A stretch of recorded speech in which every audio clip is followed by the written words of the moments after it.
할렐루야, 성도 여러분 안녕하세요. 오늘은 사무엘상 1장 1절에서 8절 말씀으로 시대를 읽는 지표라는 제목으로 은혜의 말씀을 나누어 보도록 하겠습니다. 여러분은 그 시대를 읽는 지표가 무엇인지 아십니까? 여러분, 그 시대를 알기 위해 나라의 정치인을 보면 알 것 같은데 그건 그렇지가 않습니다. 그 시대를 알려면 그 시대의 교회를 보면 압니다. 그 시대를 알려면 그 시대의 교회의 지도자를 보면 압니다. 사사시대 연장선상에서 기록된 사무엘상 1장은 교회 지도자들의 모습을 보여주며 그 시대가 얼마나 타락했는지를 보여주고 있습니다.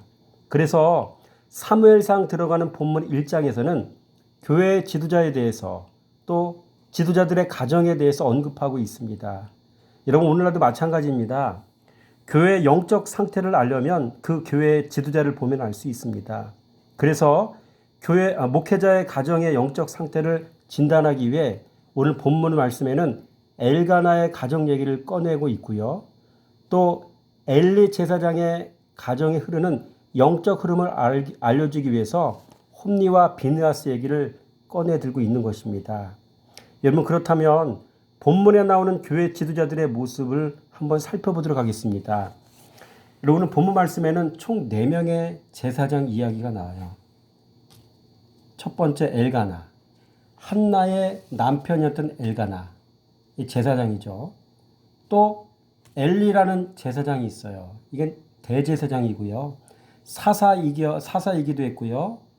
이 당시에 대제사장으로서 실로 성전에서 사역을 했던 사람이기도 합니다. 그리고 이 엘리 제사장의 두 아들 홈니와 비느하스도 또 제사장으로 또 교회에서 봉사했던 사람들이라고 볼 수 있는 거죠. 엘가나, 엘리, 홈니와 비느하스 네 사람에 관련된 이야기를 통해서 여러분, 사사시대가 왜 암울했는지, 사무엘이 출생하기 이전까지 왜 시대가 암울했는지 우리가 그 내용들을, 그 이유들을 또 살펴볼 수가 있는 것입니다. 먼저 여러분, 제사장 엘가나, 이 사람은 어떤 사람일까요? 에브라임 산지 라마다임 소빔에 에브라임 사람 엘가나라는 사람이 있었으니 그는 여로함의 아들이요 엘리후의 손자요 도우의 증손이요 수베의 현손이더라. 여러 가지 복잡하게 가족관계를 써놨잖아요. 여러분, 이 엘가나는요 레위지파 사람이더라고요. 그리고 이 엘가나라는 사람의 이 이름의 뜻은 하나님께서 소유하셨다, 그런 뜻입니다. 엘가나의 이름을 가지고 생각해 본다면 이 엘가나라는 사람은 하나님께 속한 사람, 하나님의 소유물이라는 뜻입니다. 참 은혜로운 이름이죠. 그런데 하나님의 소유물인 주제에 하나님의 말씀대로 살지 않았어요. 분명히 창세기 2장 24절 말씀에 기록된 일부 1처제의 말씀이 있는데 그 말씀에 위배되는 삶을 살았어요. 두 아내를 두었잖아요.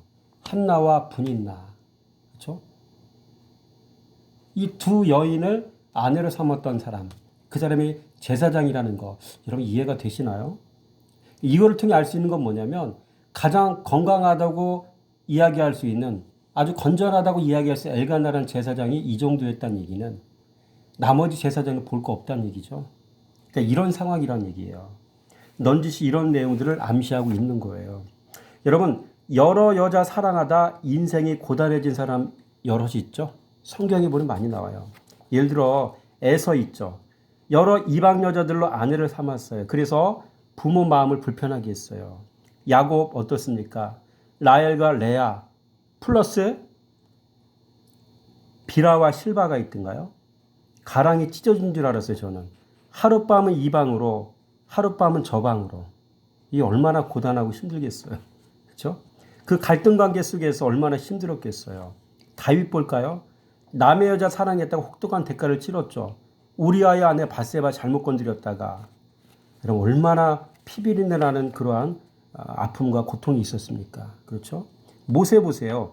이방의 구스 여인 아내로 삼았다가 구설수에 올라서 혼쭐 한번 났죠. 엘가나, 오늘 본문 나오죠.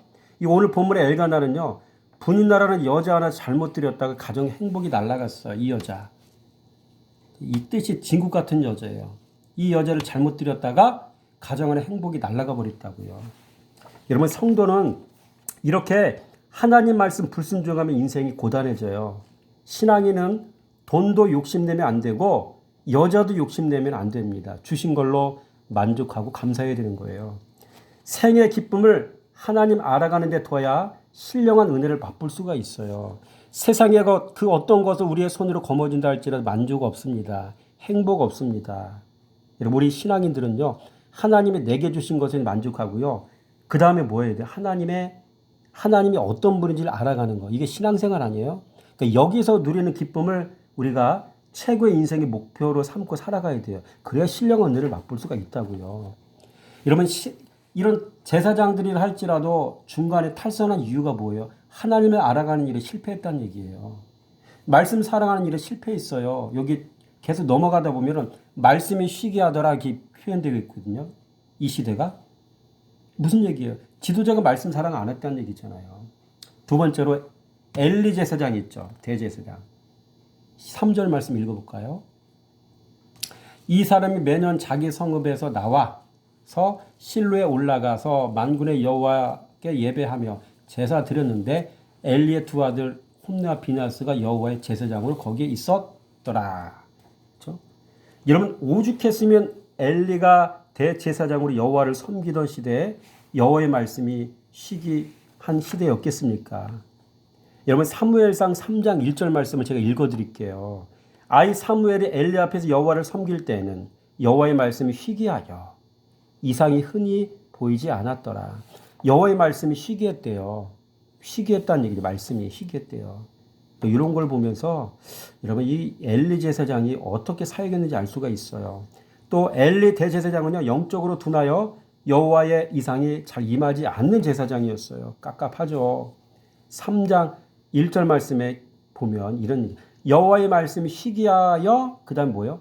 이상이 흔히 보이지 않더라. 이상이 흔히 안 보인대요. 하나님의 자기 자신을 계시 안 하신다는 얘기는 잠시 손절하셨다는 얘기 아닌가요? 팔짱 끼고 뒤에 물러 계신다는 얘기 아니에요. 그런 얘기잖아요. 왜? 지도자가 대제사장이 영적으로 어두웠거든요. 세 번째로 엘리 대제사장은요. 눈이 어두운 제사장이었어요. 사무엘상 3장 2절 말씀 보니까 엘리의 눈이 점점 어두워가서 잘 보지 못하는 그때에 라고 이야기하고 있거든요. 여러분 나이가 들어서 눈이 어두웠다는 것도 표현하는 것이지만 또 그런 말씀들은요. 영적인 상태를 또 이야기하는 거예요. 엘리 대제사장이 어두웠다는 얘기예요. 그렇죠? 또 홈리와 비느하스는 또 어떤 제사장이었을까요? 홈리와 비느하스 유명한. 그렇죠? 어디 보여야 되나요? 1장 3절 말씀 보세요. 홈리와 비느하스가 여호와의 제사장을 거기 있었더라라고 이야기하고 있죠. 여러분 이 제사장 홈리와 비느하스는 성적으로 타락한 제사장이었어요. 여러분 잘 알잖아요. 사무엘상 2장 22절 말씀 보니까 엘리가 매우 늙었더니 그의 아들들이 온 이스라엘에게 행한 모든 일과 회막문의 수종들은 여인들과 동침하였음을 듣고 야 막장 드라마 아닌가요? 회막문의 수종들은 여인들과 동침했대요. 결국 홈리와 비느하스는 여호와의 성전을 더럽혔다는 얘기예요. 하나님 가만두실까요? 두 번째로 이 사람들은요 여호와의 성물을 범하는 제사장들이 있어요. 이 사람들이 성물을 범했어요. 사무엘상 2장 15절 말씀에 보니까 기름을 태우기도 전에 제사장의 사환이 와서 제사 드리는 사람에게 이르기를 제사장의 구워드릴 고기를 내라. 그가 내게 삶은 고기를 원하지 아니하고 날 것을 원하신다 하다가 이거 다 누가 시킨 건가요? 그렇죠? 이 홈리와 비느하스가 제사 드리는 그 동물 제사 드리면서 드리는데 그거를 중간에 가루채기라고 했다는 얘기죠. 그 짓을 시킨 거예요, 이게. 여러분 결국 교회 지도자가 어두우니 나라가 어둡고 지도자가 어두우니 교회가 어둡고 지도자가 어두우니 가정이 어두웠던 것입니다. 또 가정의 지도자가 어두우니 가정이 평안할 리 없고 지도자가 어두우니 교회가 평안할 리 없었던 것입니다. 꼭 대한민국의 모습이고 또 교회들의 모습이고 성도들의 가정의 모습 아닌가요? 어두워요. 하나같이 어두워요. 교회 지도자가 어두면 하나같이 모두가 다 어두워요. 나라도 어둡고 성도의 영혼도 가정도 인생 다 어두워지는 거예요. 세 번째로 본문에서 이스라엘의 지도자가 없었던 사태가 우리에게 주는 교훈은 뭘까요? 지도자가 어두우면 나라가 어둡고요. 지도자가 어두우면 백성이 또 어두워요.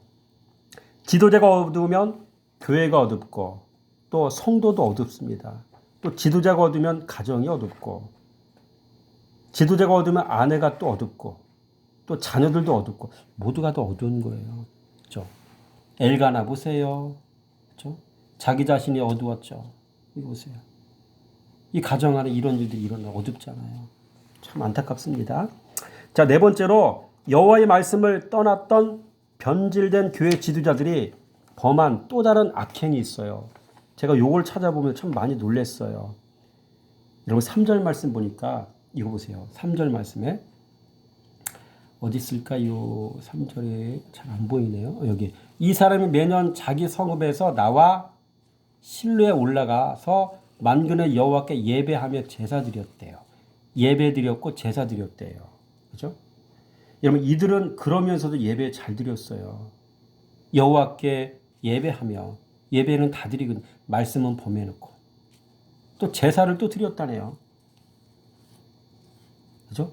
그 다음에 3절이 또 뭐예요? 홈리와 비느하스가 여호와의 제사장으로 거기 있었다. 제사장 집까지 또 제사장 행사까지 하고 있네요. 지금 제사장 행세를 하고 있어요. 지금 이게. 자, 그러면서도 뭐예요?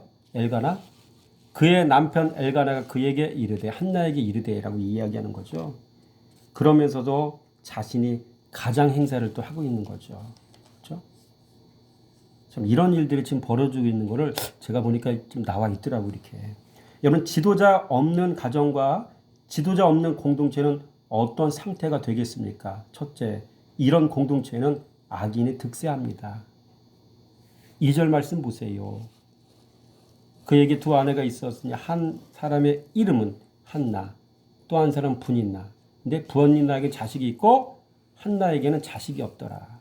그러니까 이것부터 딱 이게 비교가 되는 거잖아요. 그렇죠? 이런 공동체에는 악이 분인나는 악한 여인이잖아요.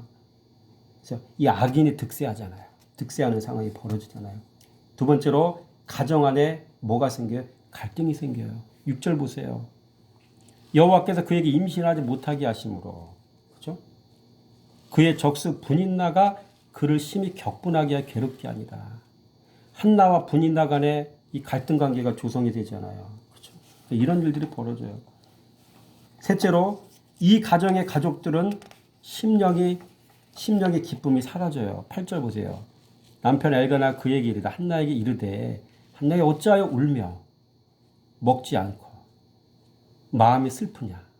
이거 보세요. 울고 먹지 않고 마음이 슬프고. 그렇죠? 가족들의 심령 상태가 어떻게 돼요? 기쁨이 사라지고요. 또 마음에서 슬픔이 또 사라지고. 그렇죠? 다섯 번째, 이런 가정 공동체에서 사는 사람은 복을 누리지 못해요. 8절에 먹지 않는다고 했잖아요. 이 먹는 것은요, 여호와께서 주신 양식도 먹을 맛이 사라졌다는 얘기 아닌가요? 제사장이었던 자신의 남편 손에 들려 보내진 여러 가지 맛있는 음식을 먹을 맛이 사라졌다는 얘기죠. 먹을 마음 없어졌다는 얘기, 한나가. 그렇죠? 이런 먹을 수 있는 것도 복인데 이걸 누리지 못했다는 얘기예요, 한나가. 이 복을 받을 수 없었다는 얘기로 해석이 되어집니다. 여러분 여섯 번째로 더 이상 생명이 잉태하지 못하게 되었어요. 5절 말씀 보세요. 그렇죠? 임신하지 못하게, 여호와께 임신하지 못하게. 그렇죠? 이런 일들이 벌어지잖아요. 한나 갑절로 주지만 만족하지 못하고 기쁨 사라지고, 그렇죠? 이렇게 임신 못하고, 그렇죠? 이런 일들이 벌어지는 거죠. 생명이 가정 안에 끊어지는 사건들이 일어나죠. 여러분 여섯 번째로 분인나가 한나에게 가했던 시험을 통해 우리는 이 시험을 두 가지로 구분해야 됩니다. 어떻게 구분할 수 있을까요? 여러분 신앙인에게는요, 두 종류의 시험이 찾아와요. 두 종류의 시험. 창세기 26장 1절에 25절 말씀 보니까 여러분 하나는 마귀를 통한 시험이고 또 하나는 하나님의 시험이에요. 마귀를 통한 시험이 일어나는 장소는 사람의 마음입니다. 그리고 이 마귀의 시험에서 지면 그 사람은 결국 사망에 이르게 됩니다. 여러분 창세기 26장에 나오는 이삭에게도 마귀로부터 온 그런 시험이 있었어요. 그 시험은 이삭이 그랄에 거주할 때 찾아왔어요. 그랄 사람들이 자신의 아리따운 아내를 보고 빼앗으려고 자신을 죽일 수 있다는 생각이 들어왔잖아요. 머리에. 그래서 그만 자신의 아내를 누이라고 속였던 이야기. 창세기 26장 7절 말씀이잖아요. 여기서 이삭이 자신의 아내를 누이라고 속이고자 하는 꾀는 이삭 자신의 마음에서 올라온 거예요. 마음에서, 속에서. 이삭은 이 꾀로 인하여 자신의 가정이 무너질 수도 있었고 자신의 아내와 동침할 뻔했던 그랄 사람에게도 하나님의 재앙이 임하게 할 수도 있었습니다. 여러분 이렇게 이삭의 마음에서 나온 거짓말을 하고자 하는 악한 꾀는 자신뿐 아니라 타인의 영혼에게까지 악 영향을 미칠 수 있는 것이었습니다. 이게 바로 사단이 사람을 시험하는 방법이에요. 마귀는요 1타 3피 전략을 잘 구사해요. 그 한 사람을 통해 주변 사람까지 다 죽이는 전략을 구사합니다. 그래서 그 사람뿐만 아니라 주변 사람까지 다 멸망에 이르게 합니다. 반면에 하나님이 주시는 시험, 테스트죠. 이 시험이 있는데 이건 뭐냐면 우여곡절 끝에 이 어려움이 다 지나가고 그랄에 거주하며 농사짓던 이삭에게 하나님께서 복을 주셨습니다. 그래서 그 애는 한 해 소출의 100배를 거두어 드렸잖아요. 그래서 성경 창세기 26장 16절은 13절은 이삭이 창대하고 왕성하여 마침내 거부가 되었다고 기록하고 있어요. 이때 이삭에게는 또 한 번의 시험이 찾아왔어요. 창세기 26장 14절 양과 소떼를 이루고 종이 심이 많으므로 블레 사람이 그를 시기하여 시험 찾아왔죠. 여러분 블레 사람들이 이삭이 잘 되는 것을 보고 시기했다는 이야기입니다. 그리고 블레 사람들의 시기로 인해 이삭은 세 차례에 걸쳐 옮겨다니며 우물을 파야 했습니다. 블레 사람들이 이삭의 목자들이 사용하는 우물을 메워 버렸기 때문입니다.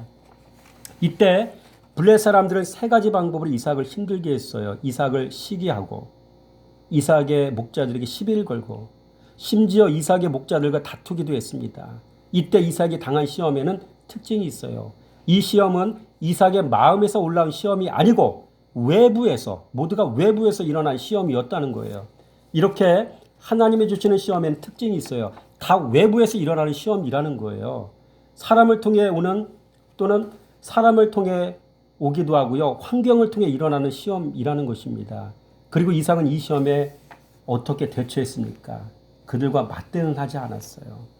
창세기 26장 22절 말씀에 이삭이 거기서 옮겨 다른 우물을 팠더니 그들이 다투지 아니하므로 그 이름을 르봇이라 하여 이르되 이제는 여호와께서 우리를 위하여 넓게 하셨으니 이 땅에서 우리가 번성하리로다 하였더라. 다투지 않으냐였으므로 안 다퉜어요. 여러분 여기서 그랄 사람들에게 맞대응했다가는 그랄 땅에서 내쫓김을 당할 수도 있었을 것입니다. 그러나 이삭은 그렇게 하지 않았어요. 그래서 이삭은 하나님의 시험, 테스트에 통과할 수 있었습니다. 사람을 통한 시험에 통과할 수 있었습니다. 그래서 자신이 얻은 복을 하나도 빼앗기지 않고도 무사히 약속의 땅으로 돌아갈 수 있었습니다. 하나님의 시험에는 이렇게 특징이 있어요. 하나님의 시험은 그 사람의 신앙을 성장하게 합니다. 또 하나님의 시험은 그 사람의 신앙이 성장하여 그의 영혼이 영생에 이르게 합니다. 영원한 생명을 얻어 본향에 들어가게 합니다. 여러분 시험을 잠시 정리해 볼까요? 여러분 사단의 시험은 성도의 마음에서 일어나요. 그리고 그 시험은 사람을 사망에 이르게 합니다. 반대로 하나님의 시험은 외부에서 일어납니다. 그리고 하나님의 시험은 그 사람을 복의 사람이 되게 합니다. 영생에 이르게 합니다. 마찬가지로 오늘 본문에 나오는 한나에게 닥친 시험은 외부에서 오는 하나님의 사람을 통한 훈련이었습니다. 믿음의 아들 사무엘을 낳기 위한 한나의 마음을 훈련시키기 위한 마음밭 다지는 시험이었어요. 여러분 한나가 이렇게 당한 시험을 우리는 어떻게 해석해야 될까요? 여러분 한나는 20년 동안 하나님께로부터 훈련을 받은 사람이에요. 첫째, 하나님은 한나를 통해서 기도 훈련을 시키셨잖아요. 사무엘상 1장 10절 말씀 보니까 한나가 마음이 괴로워서 여호와께 기도하고 통곡하며 기도하지 않는 분인나가 10명이나 자녀를 낳은 것을 통해 한나가 20년 동안 훈련 받았음을 추측해 볼 수가 있는 거죠. 기도 훈련하고 받은 거예요. 둘째로 하나님은 한나를 통해 인내하는 훈련을 시키셨어요. 그렇죠? 사무엘상 1장 6절 말씀에 여호와께서 그에게 임신하지 못하게 하심으로 그의 적수인 분인나가 그를 심히 격분하게 하여 괴롭게 하였더라. 그렇죠? 여러분, 사람은요, 두 가지 유형이 있어요. 사라형이 있고요, 한나형이 있어요. 사라형은 사람과 자꾸 부딪힙니다. 그래서 사라는 하갈과 부딪혀 그를 학대했어요. 반대로 한나형은 사람과 부딪히지 않습니다. 원통함을 하나님께 나아가서 풀어버립니다. 더 나아가 모세는 40년 동안 미디안 광야에서 훈련 받은 사람이었습니다. 미리암을 책망하시면서 하나님은 모세를 가리켜 이 사람 모세는 온유함의 지면에 모든 사람마다 더하더라 라고 하셨습니다. 모세는 이 온유함을 광야에서 배웠죠. 양을 치며 온유함을 배웠습니다. 만약 사자를 쳤다면 난폭했을 것입니다. 그렇습니다. 셋째로 하나님은 한나를 통해 포기하는 훈련을 시키셨어요. 사무엘상 1장 11절 말씀. 서원하여 이르되. 여러분, 서원했다는 얘기는 뭐예요? 내려놓겠다는 얘기, 하나님께 드리겠다는 얘기예요. 그 사무엘을 주시면 드리겠습니다. 포기하는 훈련 시키셨죠. 그래서 사무엘상 1장 11절 말씀, 그를 여호와께 드리고 라고 기록되어 있거든요. 하나님이 아들 주시면 하나님께 드릴게요 하고 한나는 하나님께 서원했습니다. 그런데 놀라운 것은 아들 하나 포기했더니 5 남매를 주셨습니다. 여러분, 하나님의 사람은 반드시 이렇게 신앙 훈련을 통해 만들어지고 보냄받고 세워진다는 사실을 우리가 알 수가 있습니다. 여러분, 오늘 본문의 말씀을 통해서 여러분의 삶 가운데 여러분 시대를 읽는 지표가 무엇인지 교회를 보면 되고요. 교회 지도자를 보면 되고요. 신앙생활은 내 자신의 심령 상태를 보면은 여러분 모든 걸 다 읽어낼 수가 있어요. 아무쪼록 여러분의 삶 가운데 여러분 자신의 가정 안에서 또 교회 안에서 심지가 굳은 사람, 말씀의 반석에 굳건히 잘 세워진 사람, 흔들리지 않는 사람이 되어서 시험을 이겨낸 자가 되시고요. 그 가운데 하나님의 뜻을 이뤄낼 수 있는 한나와 같은 믿음의 사람이 되시기를 주님의 이름으로 축원함을 드립니다.